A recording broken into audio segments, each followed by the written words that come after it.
If you are afraid of taking the hard decision when it is time to do it, you probably will not be able to build a national consensus any day, anytime. So take action when it is necessary. We will do that.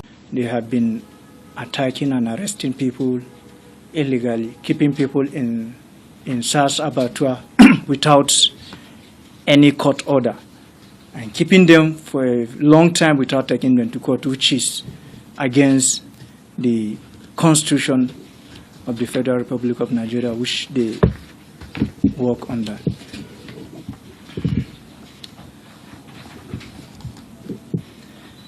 Bola Ahmed Tinubu and the persistent attack on Islamic movement, Islamic activities in Abuja.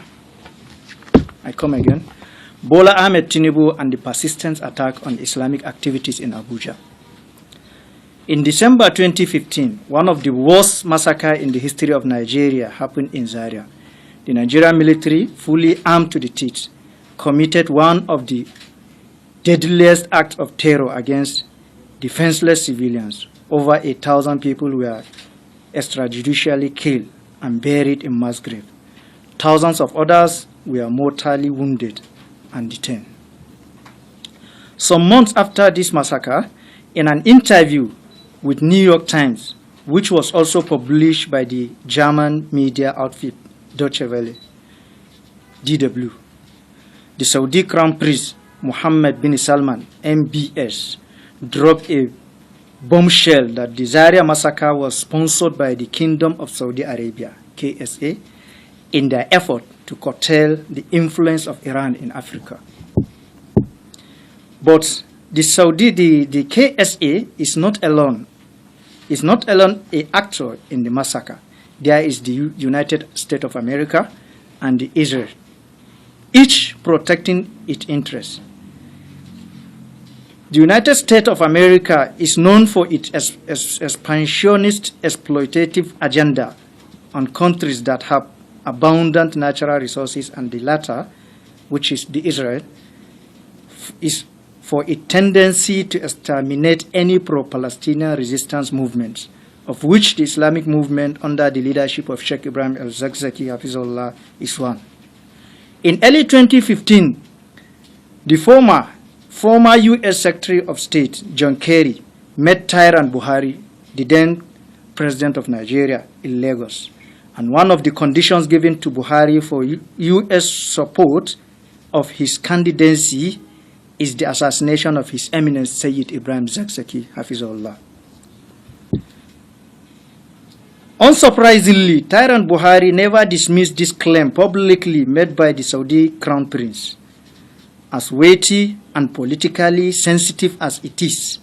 Instead, whenever asked about the massacre, Buhari always underscores its significance, defends the action of military, and points accusing fingers at the victims of that heinous crime.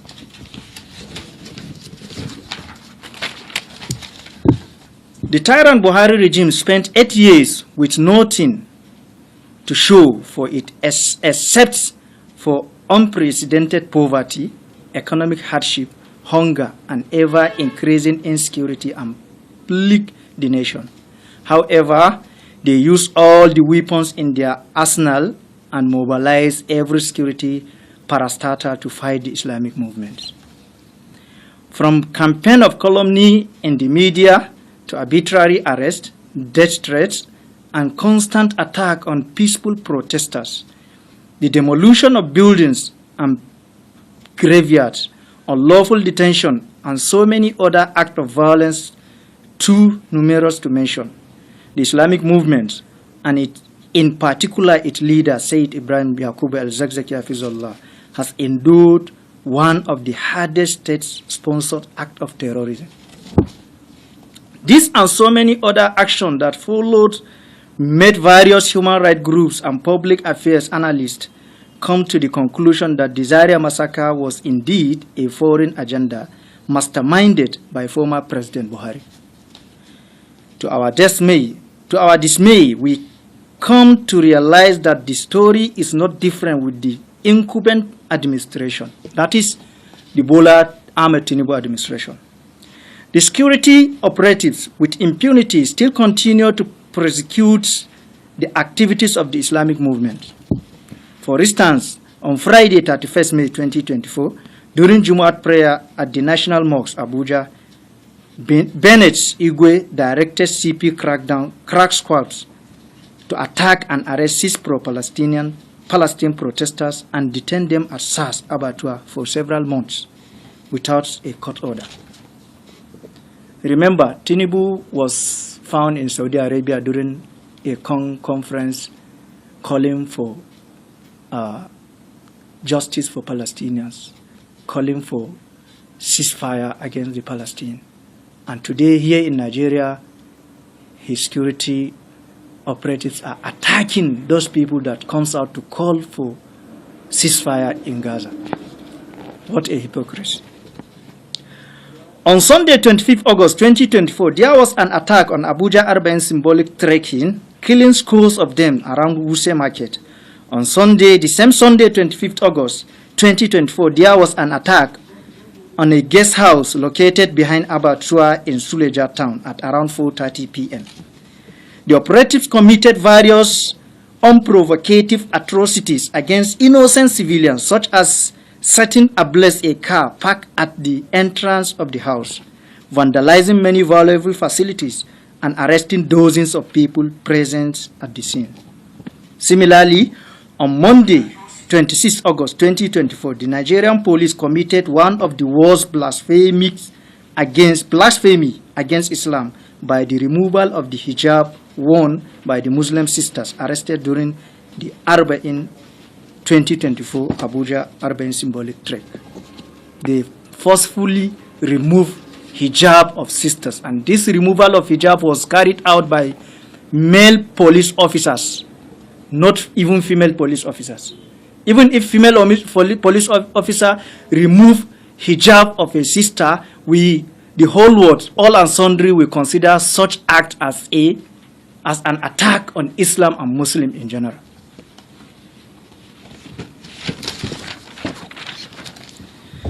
Likewise, on Tuesday, 27th August 2024, around 5:30 p.m., there was an attack on Islamia School near Airport Road.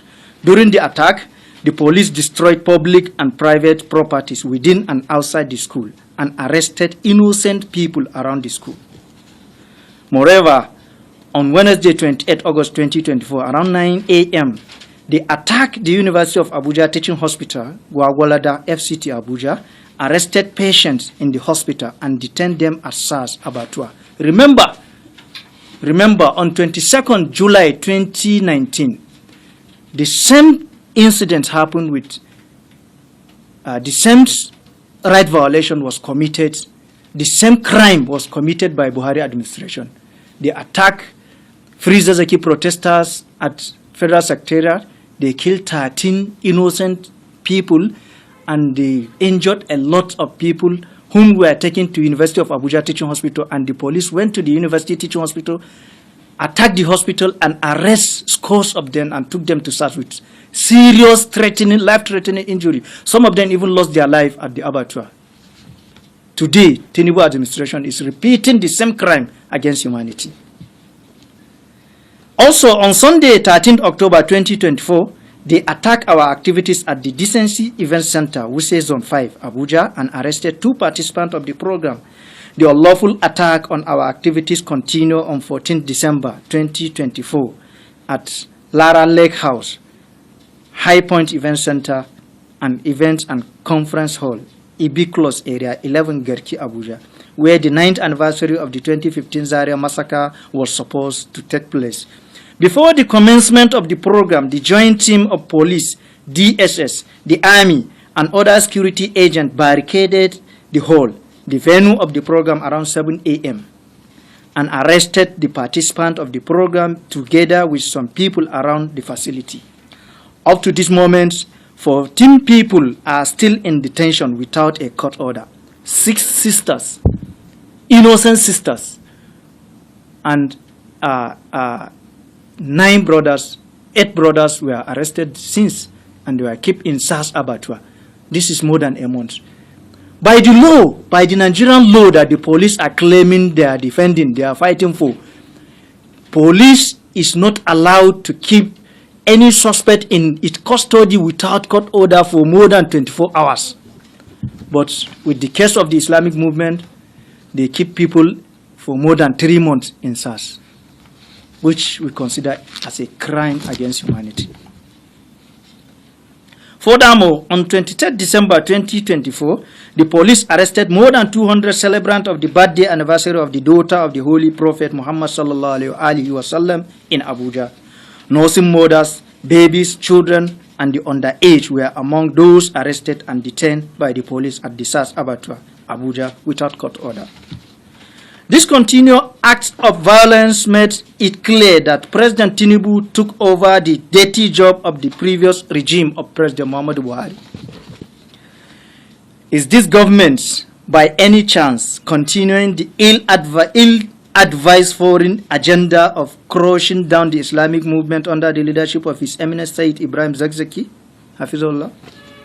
Certainly, this persistent act of violence against Islamic activities being organized by the brothers and sisters of the Islamic movement and direct attack on a direct attack on Muslim and Islam. It's high time that Bola Ahmed Tinubu comes out in the open to declare his intention of continuing with the atrocities of his predecessor, Tyrant Buhari. Already Buhari says people should vote for Tinubu to continue from where he starts. We pray Tinubu should not continue with the illegal persecution of people that Buhari did. All we want to make clear is that the Islamic movement is here to stay. It is our religion. It is an ideology, a concept, and not an organization. It cannot be crushed or eliminated. The Islamic movement is here to stay, and no amount of persecution can deter us from carrying out our religious activities. What we are doing is religion. You cannot stop us from carrying out our religious activities.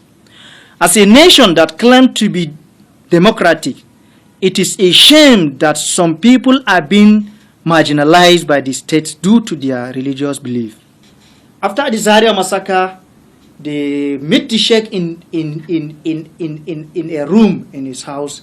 They shoot him, they kill, together with his family members, his children. They kill 3 of his male children. They kill anybody they saw there. They shoot his wife all over her body, including himself, including his eyes. And they took him to their custody illegally. And that leads to filing of cases in the court, which the Islamic movement won the case. The courts ordered the government to stop what it has been doing, and to even compensate the sheikh for violating his right, which they failed. They failed to do. They violate the court order. They disobey it, and people protest against this illegal detention, which everybody, even the government, consider some of the government's officials consider the detention of the sheikh as illegal because court has ordered for his freedom. They refuse. So people have every right to come to the street and protest against this illegal detention, and they kill from January 2018 to July 2021, when the sheikh was free, 79 followers of the sheikh, not only followers, 79 people who comes to the street to protest against a valid court order were mercilessly killed by Buhari regime. 79 people. We have the records. I have the records. Each one of them was killed in every position they killed him. I know. I have the record. I can send it to you. 79 people within Abuja, some of them Wuse Market, some of them Federal Secretariat, some of them here in Area 1, some Area 2, some Bega, some Otako. That is what they have been doing. They killed 79 people. Then when Tinubu come, he continued with the attack. Right now, as I'm talking to you, I told you, 14 people are still in police custody without court order. 32 people are still in prison. These people were arrested by Tinubu regime. 64 people are still languishing in Kuje prison for 5 years, 5 months.